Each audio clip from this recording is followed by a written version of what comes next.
It is a beautiful day at the Red Pony and continual soiree, and this is the Longmire Posse Podcast. I am your host, Zachary Hare, and with me is my partner, Pamela.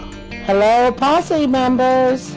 Sorry for the delay in this broadcast. We've actually had some requests. Which makes me feel fantastic. It means people are Yes. actually listening. It's not just us coming on every week and talking to ourselves. Absolutely. It's wonderful that people missed us. So we're trying to get back on track here, folks. Yeah, it was interviews and our schedules. It just all came together. But it'll be out. We're gonna bang them both out. We'll have them. We'll be caught up soon. Great. So this week's population 25. Wow. I don't. I I, don't know. I don't. Some of the, like I agree with Peter Stormare's character. This is a bit of a coincidence. And they But completely teased us, making us think this was going to be connected to Ed Gorski's and all that stuff. the the fact that that's a place she walks up to, yeah, it's a bit of a stretch for a coincidence. What an unfortunate coincidence at that. But yeah, I don't know how to feel about Gorski anymore. I, of course, despised the character, and Lee plays it so Oh smarmily. yeah, that guy's always played. He's good at that kind of He's character. very good at that. So it was a difficult thing by the end to turn and think, wow, I kind of like the guy now. It was hard to get I think used it's a weird switch because there was no hint of that ever. to. Never before. Yeah. Well, I guess the closest hint was the little snippet a couple episodes ago of their relationship in Room 32. When Katie Sackhoff had black hair. Yes, yes. But back to the whole way the show started was kind of fun, though. Hmm. I loved Walt hunting. Now, I wondered, was he out hunting for Branch, or was he literally out there himself looking for David Ridges? They never clarified that, but I love that his catch was actually Branch. I love the way he gets him too. Yes, definitely. Well, I could believe it could be a bit of both. One, he's trying to get Branch. Two, he's trying to get David Ridges before Branch does. Yeah, I think he knows, as he mentioned to Branch, that he knows what Branch would do if he got a hold of Ridges. So And boy, when he pulls when he pulls up with that car with Vic, and it's like, wow, compensating much? oh, which one? The convertible. Oh, I felt bad for Oh, Sean. we all feel bad for him. This is just a really bad situation to be in. Well, she was nasty about it too. She didn't seem happy at all about her weekend trip. You know, we've all been there. We've all been that thing where we do something amazing for our significant other, and they're like, eh. Yes, yes, that's true.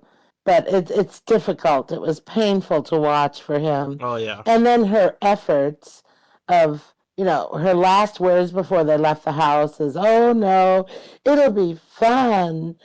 And listening to, and he says something about 80s music, and she says White Snake, and she's acting all great and fun and accommodating. But the next scene, she's whining and complaining about the wind and going too Well, it fast, turns and out she was right. yeah, I'm cold and in debt. Oh, ew. And okay, posse members, show of hands, who knew she brought her badge, gun, and phone? Oh, Anyone? yes. Anyone? My hand is waving. Yeah. No way was she going anywhere without it, except that then she leaves it for Sean after they have their little encounter with the bear, the near miss. Then she takes off looking for help and leaves the gun that she secreted away with Sean. I thought that was kind of surprising too. So then, there's definitely a good progression of this, you know. Yeah, But still, again, they of course they almost hit it. They go off the thing. They almost hit a bear, and the house she finds just happens to be his. Come on. I know. Well, there's not many places in the region. If you listen to the way it was described, it sounds like that was the only driveway that they had passed recently. Yeah, but still. No, it's a stretch. It's a stretch. No wonder he didn't buy it. I wouldn't have. I knew, by the way, that we'd see Peter Stormare It's back yeah, it's again. Peter Stormare. I know. I told you the first time he was on, that character would be I back. knew he would. I mean, it's freaking Peter Stormare. Do not take advantage of that man and have him back again. It was a great character. But once Walt finds Branch and brings him back, tells him to get a clean shirt. I love that. Yep. And then Ferg is describing at first their efforts to find Darius, and Walt had told Branch to help Ferg with that, right? Yep. And what does Branch say? And I thought the look on Walt's face was classic afterwards. Branch says, "Does he have any connection to David Ridges?" Oh, when he said that, I Guys! thought Walt was gonna punch him in the face. Exactly. It was like, oh boy, you said the wrong thing there, Branch. And it was as if he was really saying, I'm only willing to help you if Darius has a connection to David Ridges. He might as well have said that. His Walt's expression was one of pure frustration, I thought.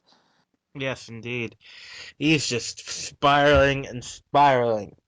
Oh, and then, when Branch kind of puts up a fight about helping, about staying behind and being an investigator. And I loved Walt telling him that, well, Branch compared himself and the work he's been given to that of Ruby's work. And Walt yells at him, Ruby's not an investigator, Branch. I loved that because he wasn't going to take it anymore from Branch. No one puts down Ruby. But then when Walt asked if he could count on him to do that, to be an investigator, Branch was honest in the end. He said, I don't know. That Because, surprised me when he said that. well, and the way he's behaving, he doesn't know. The way his life is going right now, he doesn't know what he can handle, I don't think. And then we go to Walt going over to Henry's, Hmm. asking him about Dina, and I loved Henry's response. Dina, I am drawing a blank. That was cute. And then he wants Henry to call her, and Henry says emotions were a tad high. I just love Lou Diamond Oh, wait, Phillips. you forgot the line. I believe it's something like I believe that bridge has been burned. Oh, that's later. Oh, That's later. Emotions were a tad high. I believe that bridge is fully incinerated. yes, incinerated. That was great. Lou's delivery of those lines was just great. I loved it. And No, actually, it reminds me of another great delivery again about Dina when she first comes back. It's when Walt walks in the bar and Henry's holding the Manhattan, and Walt just looks at the drink because he knows Henry would never touch a Manhattan. He goes, "I have always enjoyed Manhattan." oh gosh. Yeah, right. Um, and that one line about they were talking about where Darius had been that Lou tracked or Henry tracked him to that day that Henry disappeared. And he says Rolina's rec room, something like that. And Walt says, do you think I need a reservation? No, but maybe a tetanus shot. Exactly. And we all know the bars in our town that are like that. Yes, unfortunately, yeah, there's always one of those, if not more. Hmm. And then we kind of move to Sean climbing up that hill, obviously, because he gets a signal and he calls Walt and tells him that he saw Ed Gorski and he was afraid that Gorski might have kidnapped Vic. And that expression on Walt's face at that instant that Sean told him that, I think some things are starting to settle into Walt or some realization about how he might be feeling about her. Because I thought that expression was one of a little beyond mere concern when he first learned that she might have been kidnapped. And boy, did he rush out there in a hurry. And you know what were the first words out of his mouth when he arrived Mm. at the scene? He Vic. didn't yell for Sean, which is the person who called. Yep. The first person he yelled for was Vic. I thought that was telling. Uh, and, and then he shows up, and it's Gorski waiting for him. Oh, but first I want to talk about when Walt finds that license plate number written down and he calls the Ferg on the radio. Ferg answers, and then he gets barked at about, really, just barked, quickly demanding what he should do, run the plates. And he turns around, and there stands Branch. I love that Oh yeah, pose. right, right. That was so kind of intimidating. And again, the makeup job they're doing on Branch, it seems the more he's spiraling into semi madness with his obsession for justice, the darker he becomes. Yep. Have you noticed that? Oh yeah, especially with the last episode. Yes. Yeah, the last episode was even more so. But that was the first time, and the lighting contributed, I'm sure. But it was such an ominous pose when he was just standing there looking so dark and arrogant, and then says, "Tell me what's going on," you know. So, anyway, so yes, Walt shows up, and how did he even recognize Gorski's voice? Mhm. I wondered about that. Well, it's Gorski, Walt. I know, but he just yells out, "Walt," or Longmire, whatever he said, and instantly he knows it's Gorski. Um, and then Gorski's set his character he plays so well. He's such a creep. That "you cowboys" line that he used on Walt, I thought that was such a snarky thing to say. Yes. Now I like here because we learned that Sean. I know he's not a cop, but we also learned that he's stupid. The car's coming at him like, hey, hey, he's not stopping. I'm still gonna wave my hands. Well, I've been in a situation out, not in the Wild West, but in the vacant dairy fields of Wisconsin, with the only company being cows. I had car trouble. I ended up running in a ditch, a huge ditch in the dark, and I'm walking along the road, and I would have waved down anyone if I'd seen him. So I don't blame him I don't for. know. It's just a reaction after like it. I don't know. Well, people, I thought, and online on all the posse pages and other sites where people were commenting, I thought people were really hard on Sean. I heard people complain that he was such a wimp when they got him. They just cold talked him when those guys walked up. Oh no, I don't. I have nothing. I don't have a problem with like because there's three on. What was that? Three guys? Yeah, there were two guys, but he wasn't expecting it. Here he thought he was getting help, which is anyone's natural expectation under those circumstances. And instead, they cold cocked him. So I don't think he was. And then Gorski, of course, also complained that Sean didn't even put up a fight. I think that line is what got people using that approach and talking about the scene online. It's all Gorski's fault. Look at the trouble he caused. But I thought it was odd. The scene where they open with Katie sitting at a table in Chance's house and the wife cooking up bologna sandwiches. Under those circumstances, I wouldn't have ever sat down, you know? Yeah. I'd knock on a door, someone asks them for a phone, they say they don't have one, I'm leaving. If they say, yeah, come on in, I walk in and say, where's the phone? I'm not going to sit down and chit chat with you. Mm. My husband's alone in the woods with possibly a bear roaming. So, no, I'm not going to sit there and chit chat about anything.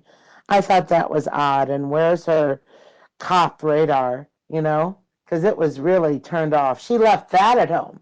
She left her cop radar at home Mm. because she should have picked up on that. Not a good situation. Yes, and then we find out whose house it is. Yeah. Bum, ba-dum, Now, at bum. first we feel bad for the kid, but then we find out he's just as psychotic as his father. Holy moly. Wow. That was horrible scene. That was very, I'm a that wimp. was intense. I'm a total wimp when it comes to violence. I don't like violence. I don't like movies with violence. I was crushed by that whole scene in Chance's house. I was crushed by, of course, their actions. I was crushed to see a boy take that swing at Sean. It just, a boy did that. It just so upset me. It And was how horrible. about her reaction when they did that? Yeah, she's the one who ends up jumping up, struggles to try and save him. You know, he's out cold on the floor, I'm sure, at the time. But good heavens, just up and screaming. That would be me. You wouldn't touch my husband without some reaction from me. Mm. Yes, and she's trying to tell him that they just had cards because as we remember, Vic has no idea who this guy is. No, not at all. Which again is so hard to believe. Right. And it's just he's like not. It's fun because even though he's crazy, we could it does sound like a story. It's like yo, car trouble, and like, well then why'd you do this? Why'd you do that? And he's just so and every time he thinks she's lying, he gets angrier and angrier. Oh, and he's obviously quite the chauvinist pig. Notice times when she would start talking and he'd yell at her, I did not tell you to talk. I have a feeling that that's how he thinks of women in general. Yeah. But what a brilliant character, and what a great job Stormare did in playing that role. Just, he was brilliantly crazy. You know, he was, as Walt said, he's a smart, crazy man. Mm-hmm. Very smart. But Stormare was just, I thought, was marvelous in the role. And oh, with now we're moved on to Walt and Gorski walking, and Gorski has the gun on, or the shotgun on Walt. He's walking behind Walt. I was just nauseated by how whiny and Well, complaining Gorski came Well, across. they've changed. I don't know if this was always the case, but his character has been his whatever you want to say, grown, changed, modified. He's less he's not revenge. Now we learn he's more stalkerish, and like the people who are that far gone actually believe they have a relationship with the person, even when they Well, don't. well, they used to. Yes, but that happens in two. Like even after the relation's ended, they still in their mind they're still together. And he said something to Walt about being her guardian angel, wasn't it? Oh God, yes. Not. Yeah. I don't think so. Yeah, But in and I his like Walt because Walt you can tell is actually he's every second he's trying to read the situation, trying to figure out if he's got backup or another enemy there with him. right, and then, once Gorski finally gives him his gun back, he still keeps his pistol, but he gives the shotgun to Walt, and he asks Walt, Do you believe me now?" Nope. Walt just says, "Nope," because he thought Gorski must be working with Chance, that somehow he'd made a friend in town, and that friend was Chance. And did you pick up on Gorski's comment about the only friend he made being a dentist? And why he would have said that to Walt is because he still thinks that it was Walt who beat him up and put him in the hospital. He doesn't realize that it was Hector. He always thought that Walt came and beat him up, but it was never Walt who did that. It was Hector.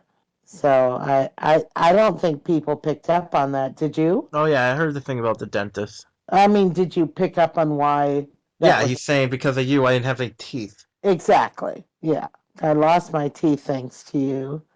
And then I had a lot of posse members, well, a few, comment on why is it that Vic would have climbed that fence, a big fence with do not trespass, to get to the house. Well, obviously, the way Walt and Gorski got in was not up the driveway. They came in a back route so that they weren't seen.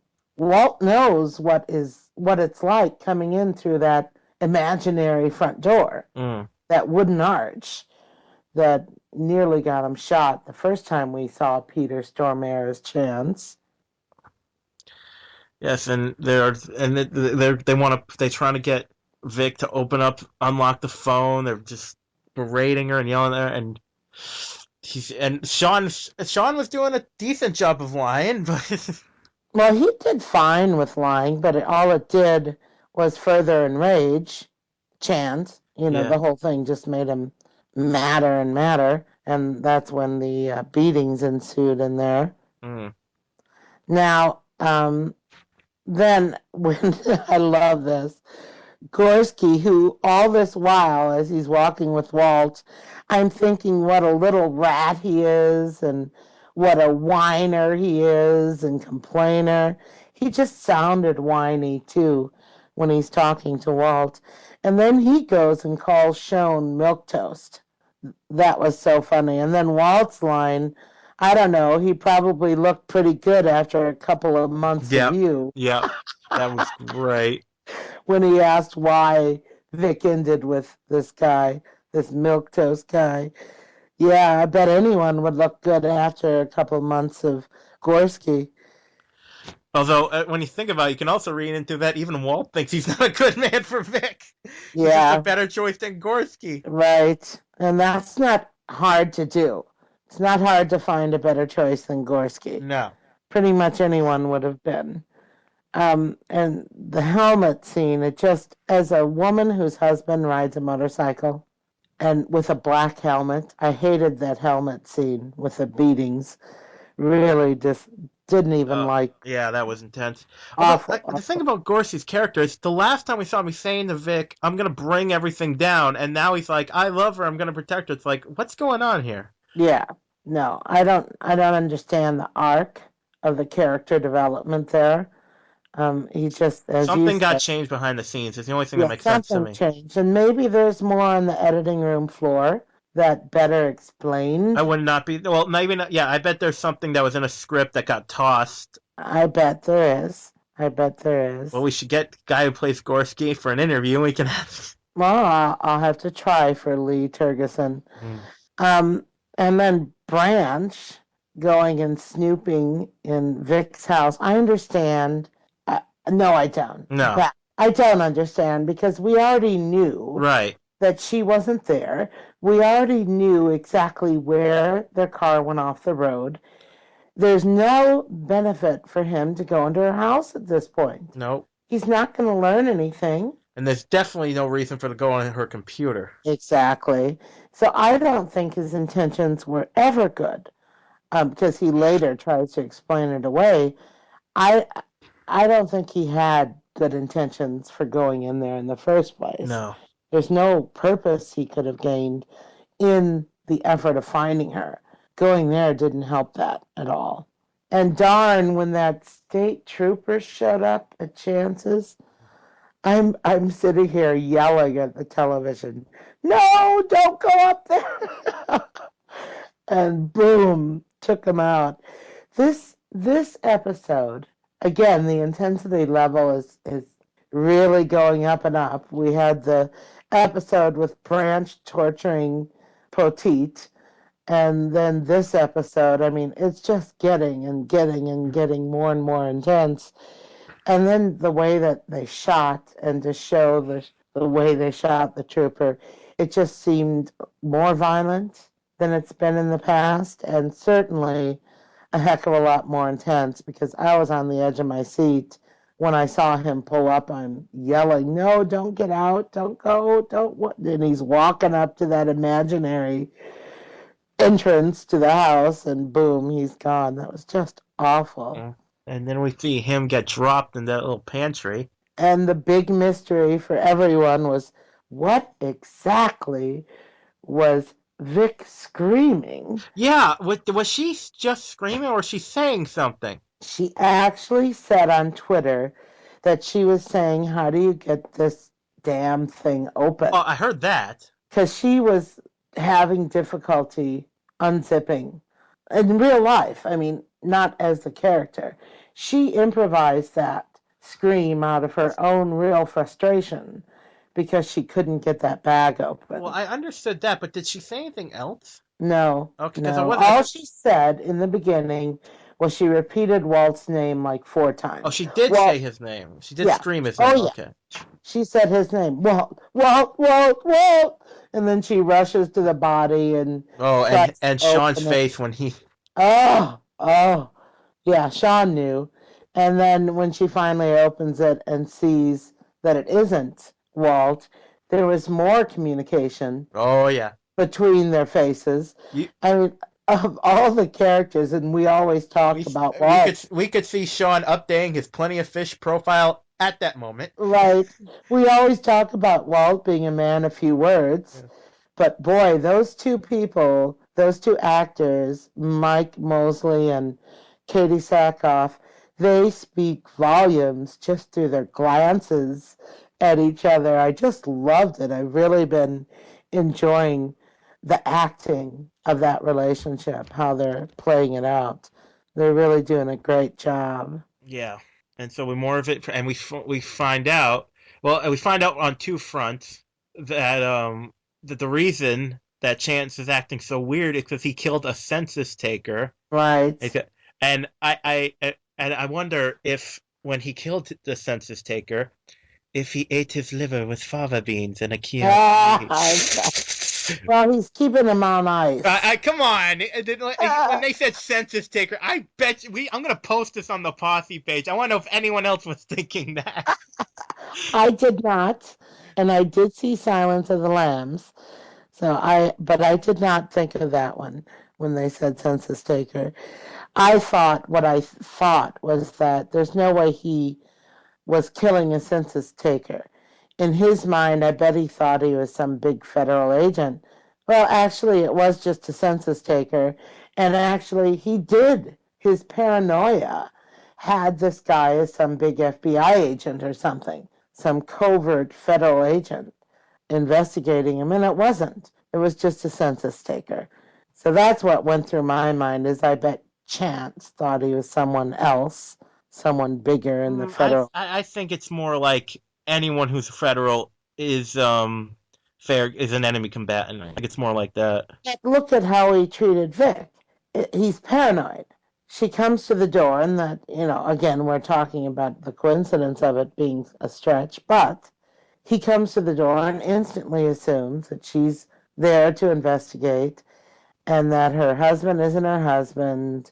He has such a paranoid mind that he can compose these scenarios that aren't reality because of his paranoia. That's my thought of him Yeah. anyway.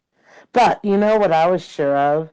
When Walt gets down to that basement and finds the body on ice, I thought for sure he's going to find Vic and Sean and get them out of there. But obviously, it was a separate building than where Vic and Sean were. Yeah. Because he went down, Walt went Well, we're down not to. exactly sure what the layout of that place is. I know, it was kind of curious. I just was waiting for him to come across Vic and Sean. Instead, he's out, you know. And then the trial. Oh, that was horrible, as God. usual. And Sean thinks he's helping out. It's funny thing, he wasn't trying to save his own ass. But that's what. Now, do you think they were going to let him live? No, I don't think so. As Vic said, they've seen our faces. Right. They're not. We've seen their faces. They're not going to let us live. I don't think they would have ever let him live, even though they claimed letting him go because of his cooperation.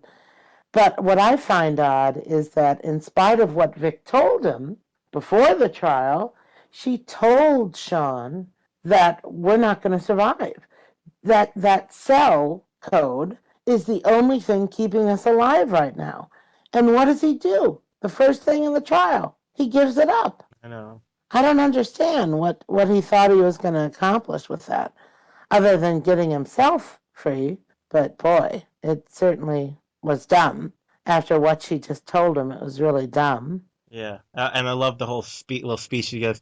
And of course, we also can't ignore the fact of her reaction when she realizes Walt's coming. Oh, she jumped up and yeah, she was quite thrilled. But before that, I loved it when Gorski and Walt together trapped the nephew of Chance, literally trapped him and got his gun away from him and got information out of him too, because he told them they're doing a trial. And then when this kid goes back in the house and he tells his uncle that they got his gun away and everything, and that Walt wants to negotiate out of court, he wants to settle out of court. I love that line. Mm. That was cute. That sounds like something Walt would say too. Yes. So they go outside, they have that big showdown in a way. Yeah, he was Chance, as he's standing there, by the way, with a gun pointing at Walt when they're doing their countdown. His hand was shaking. Did you notice that? Yeah. Chance's gun was weaving all over the place. So in my mind, I instantly thought they're foreshadowing that he's going to miss Walt and Walt's going to get him.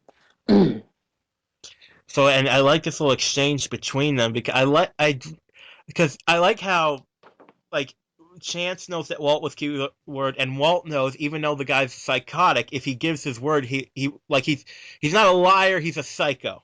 And I kind of like that. Well, it's like that weird. He's got his own code, but it's twisted. Right. So he knows if he does, and he actually, I was surprised because usually, like when you have a villain like this, it's like, no, I'm not. But he said, "You sure? My people go, you people go. We're settling this." Yeah. I was surprised by that. But as you said, he obviously knew Chance and knew that he was a crazy man with honor, so to speak, that he'd honor his word. Mm. But did he? Because I wondered as we see Gorski and Sean and Vic driving away, and they show him down the road before they stopped the vehicle. Here's the whole caravan of Chance's followers following Gorski. Yeah, I was a little confused. I don't know if that was just because of the way it was shot. That kind of, I wasn't sure what was going on there. Well, that instantly worried me that, boy, they're not going to really let them go. But obviously, there's just one way in and out. I think that's what it was. So that's the way they all were going out. Now, of course, she stops, and well, Gorski says goodbye, but she goes back to check on Walt. I don't know. Part of me says it's her job anyway. Uh-huh. If I were a cop and my partner, my boss, was in that situation, you're damn straight, I'm going back there.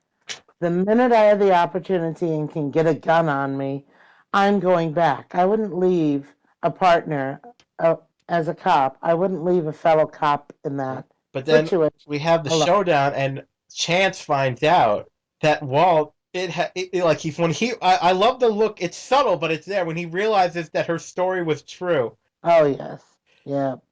And also, it was great because we found out that there's one person that can be crossed off Walt's list of suspects.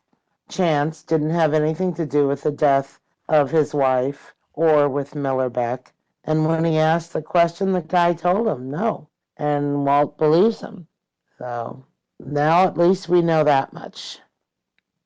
And then we don't get we obviously Walt survives because the show would be over if he didn't. Right. But that's But, how they end it with just well, let's back up a second because I was certain that when the show came back the next week, we would find that Branch arrived and helped Walt with Chance.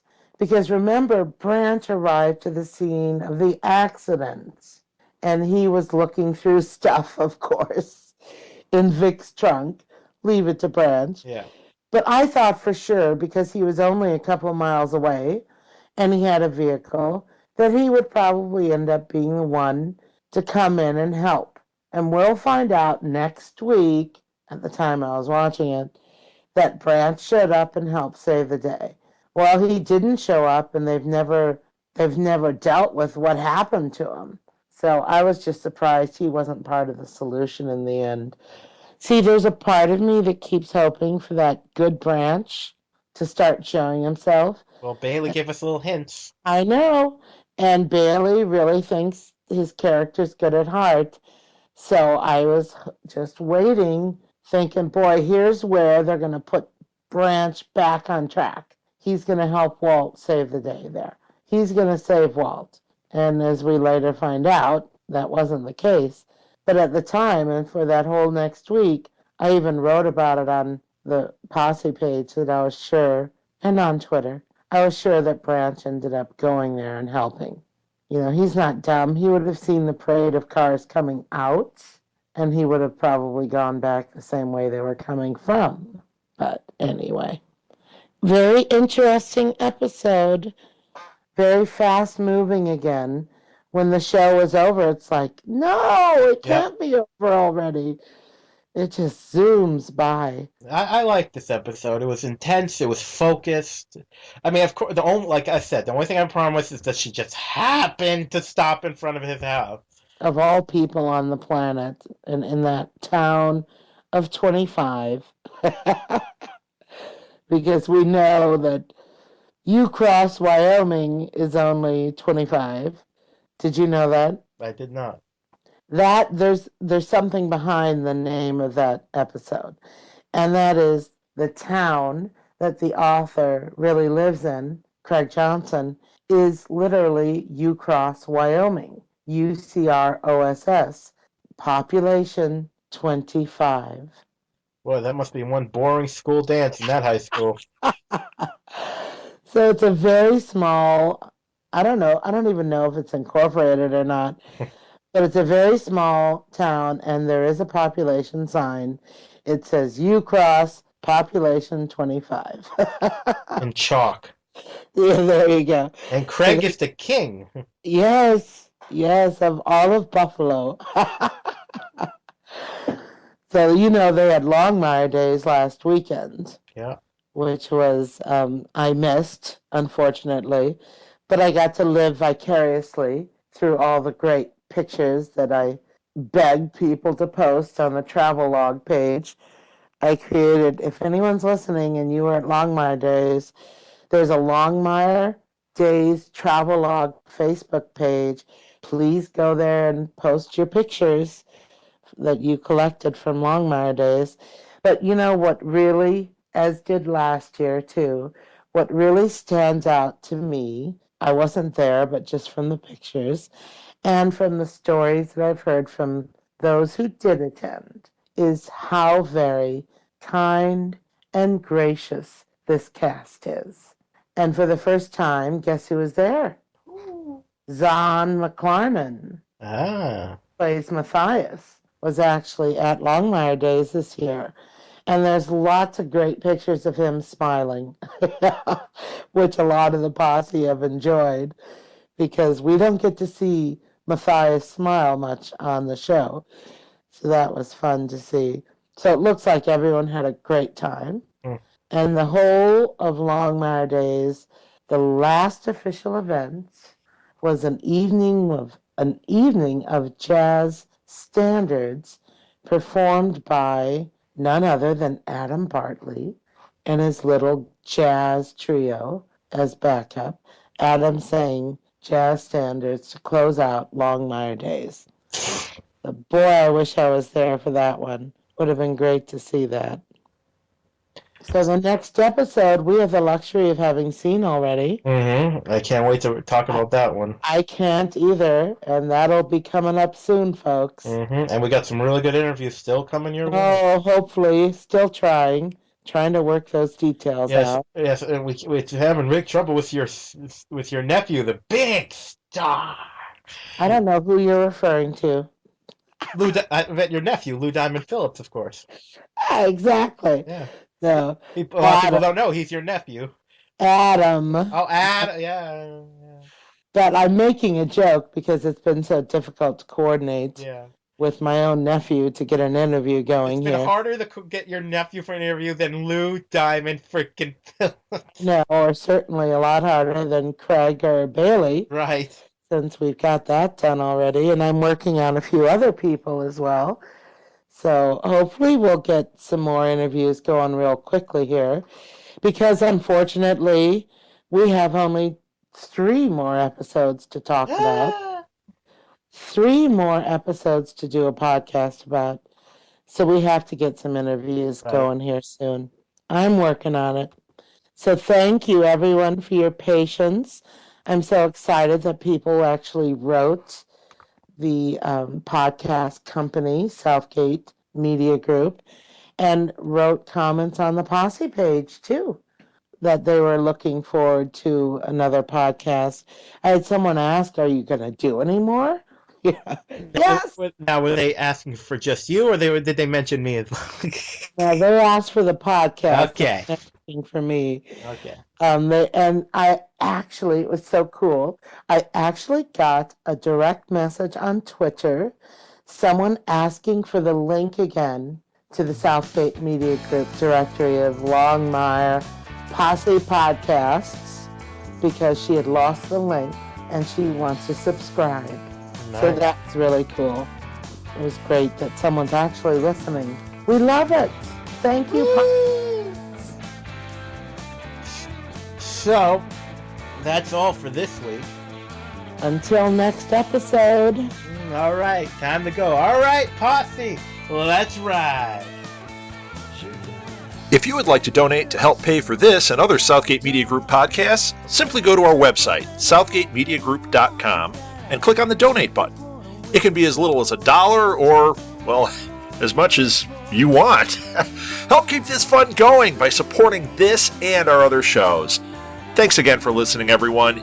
You're the best fans in the world.